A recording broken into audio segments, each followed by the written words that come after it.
You know, the older we get, the more we realize something. Life isn't just about what you share, it's about what you protect. And here's the truth, not everything is meant for public display. Sometimes the greatest strength is in what you don't say, what you don't show, and what you quietly keep for yourself. So today, let's talk about the things older women should hide from everyone, not because you're secretive, but because you're smart. When you reach a certain stage in life, you realize that not every part of your journey needs to be narrated to the world. Your personal struggles and battles are some of the most sacred parts of your story. They've shaped you, tested you, broken you down, and built you back up again. They are the moments where you learned the most about who you are, but also the moments where you were at your most vulnerable. And when you share those raw, unfiltered battles with everyone, you give people a window into your most delicate places. Not everyone will treat that information with care.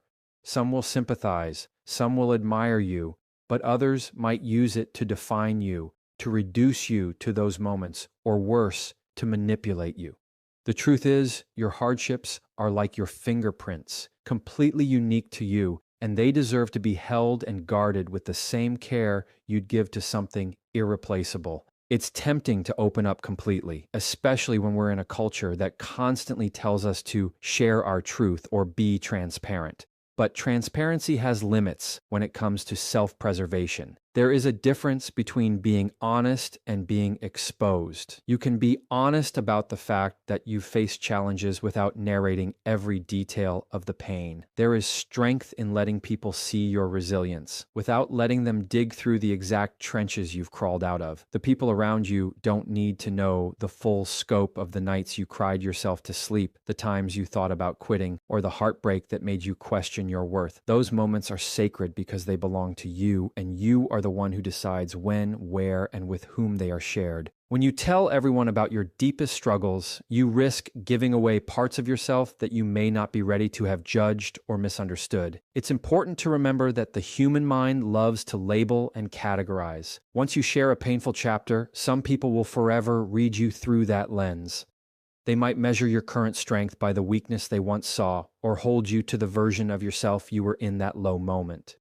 You've grown since then, you've evolved, and not everyone is capable of seeing the updated version of you without getting stuck on the older draft. Guarding your personal battles doesn't mean shutting people out. It means being intentional. It means choosing your audience wisely, confiding in those who have earned the right to hear your story, those who will protect it instead of spread it, and those who will honor your vulnerability instead of exploiting it. There's a reason certain parts of your life feel heavier to share. It's because they carry pieces of your soul, and the soul is not something you hand out casually.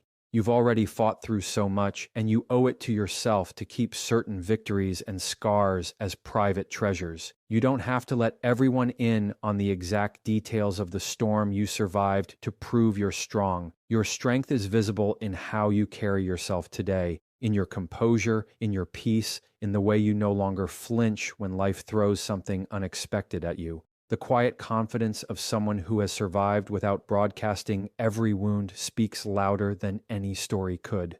Some of the most powerful people you'll ever meet are the ones whose past battles you'll never fully know. They've mastered the art of holding their history close, letting only the wisdom, not the wounds, show. Money is one of the most personal and sensitive subjects in life, and as you grow older, you start to understand the power that comes with keeping your financial details private. Your financial situation, whether it's abundant or modest, is not something that needs to be on display for public opinion. The reality is, once people know exactly what you have, they will start to form narratives in their minds. Some will expect you to give or help more. Others might envy or resent you, and some may even start to calculate how they can benefit from your position. When you keep your finances to yourself, you hold control over how people interact with you, and you protect yourself from expectations that can quietly become burdens. It's not about being secretive for the sake of secrecy, it's about self-protection and independence. Money changes the way people see you, sometimes in ways you won't even notice at first. A simple piece of financial information can plant a seed of judgment that grows over time. If someone believes you're doing exceptionally well, they might assume you can afford to say yes to everything. They might begin to question your choices or feel entitled to your resources. On the other hand, if they think you're struggling, they may see you as less capable or treat you with a kind of pity that underestimates your strength and resilience. Neither of those perspectives truly reflects who you are, yet both can influence how you're treated. By keeping your financial details private, you're not only protecting your resources, you're protecting your peace. You don't have to answer unspoken questions about why you bought something, why you didn't buy something, why you take certain trips, or why you make certain sacrifices. When you remove that information from the conversation, you give yourself the freedom to make decisions without an audience dissecting them. This freedom is especially valuable because as life goes on, your financial choices become more about personal goals and long-term security than about proving anything to anyone else. There's also a deep emotional layer to finances that people often overlook. Money is tied to hard work, sacrifice, and sometimes even painful lessons. The numbers in your bank account are not just numbers. They are stories of years of effort, discipline, and navigating difficult circumstances. Those stories are personal, and they deserve to be shared only with people who respect them enough not to use them against you. Not everyone has that respect.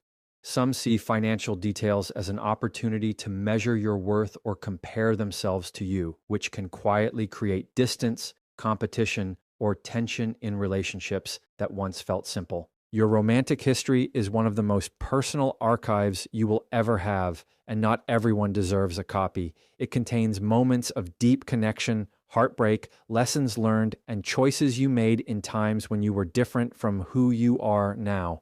The more people know about every detail of that history, the more they may start to see you through those old chapters instead of the person you've become today. There's a certain power in allowing your current self to be defined by your present actions rather than by a trail of past relationships that no longer reflect your reality. Protecting that history isn't about hiding mistakes or pretending they didn't happen. It's about keeping those experiences in the hands of people who will treat them with respect, not as gossip or ammunition. When you share too much about who you've been with, what you've been through, and why things ended, you open yourself to interpretations you can't control. People will filter your story through their own beliefs and biases, and once a narrative takes root in their mind, it's hard to change. They might view you through the lens of your past partners, assuming those choices define your standards or your value. They might analyze your current relationship decisions with unnecessary scrutiny, looking for patterns or mistakes to predict your future. The reality is, none of that is fair because your past is not a prophecy, it's a classroom. There's also a layer of dignity that comes with keeping certain details to yourself. Relationships, no matter how they ended, once held moments of intimacy, trust, and vulnerability. Those are not pieces of your life to be passed around casually. They were real connections, even if they broke apart, and airing every detail to the wrong audience strips them of the privacy they once had. You can acknowledge your experiences without opening the door to every memory. You can share the wisdom without sharing the full wound. The older you get, the more you realize that some stories belong in a closed book, not because you're ashamed of them, but because they lose nothing by staying unspoken. You don't need the validation of others to process or understand what happened. You've already done the work to heal and grow. And when you keep those details private, you also protect the people involved, even if they're no longer part of your life. This speaks volumes about your character. You're not interested in dragging the past into the present or in letting it define the way others see you. There's a kind of quiet strength in letting people wonder without ever giving them the full answer. It forces them to get to know you for who you are now without leaning on outdated information. It keeps your present relationships cleaner and freer from comparison or shadowed expectations. And for those you allow into your inner circle, you get to decide exactly how much they know, ensuring that what you share is met with understanding and trust rather than idle curiosity. Your romantic history is not a public timeline. It's a private evolution, a series of steps that brought you to where you are now. Not every step needs to be dissected, explained, or justified to others. The lessons you've carried forward are what matter most, and those lessons are already visible in how you carry yourself, the standards you set, and the love you choose to give and receive today. The rest belongs to you, and it's perfectly fine to keep it there. Your weaknesses and insecurities are some of the most delicate parts of who you are, and not everyone should have access to them. They are the places where you felt small, unsure, or unsteady, and they carry stories that most people won't understand the way you do. The truth is, when you reveal those soft spots to the wrong audience, you give them a kind of power over you, power they may not deserve and may not use with kindness. Some people will use that knowledge to protect you, but others will store it away for moments when it benefits them, consciously or unconsciously. Protecting your insecurities is not about pretending you're flawless. It's about ensuring that only the right people have the privilege of seeing the full, unguarded version of you. There's a misconception that being open about every insecurity is a sign of strength. While vulnerability can be powerful, it has to be intentional. You can choose moments to share when it will help you grow, deepen a relationship, or connect with someone who truly understands you. But if you share every insecurity with everyone, you invite a level of judgment, assumption, and even pity that can weigh you down. People can unintentionally or intentionally start to define you by those moments of self-doubt. And once they see you through that lens, it can be hard for them to see the full scope of your capabilities. Your weaknesses are not permanent. They are simply areas in progress. When you expose them too soon or too widely, you give people the chance to freeze you in place, to think of you as someone who will always be limited in that way. They may underestimate you, treat you more delicately than necessary, or even avoid trusting you with certain opportunities because they can't see beyond the insecurity you revealed. Protecting those areas gives you space to work on them privately, to strengthen them without outside voices shaping the process. There's also a kind of quiet dignity in keeping certain struggles to yourself. It allows you to navigate challenges without the noise of outside opinion. When fewer people know about your insecurities, you can focus entirely on your own perspective instead of worrying about how others are interpreting your growth. It keeps you in control of the narrative and ensures that you are the one who decides when and how to share. Sometimes, by the time you choose to talk about an insecurity, you've already conquered it, and the story becomes one of triumph instead of vulnerability. Life has a way of teaching you that not every piece of yourself needs to be displayed to be real. You can acknowledge that you're human, imperfect, and still evolving without handing over the blueprint of where you feel unsteady. The people who truly care about you will see your humanity without needing a list of your fears or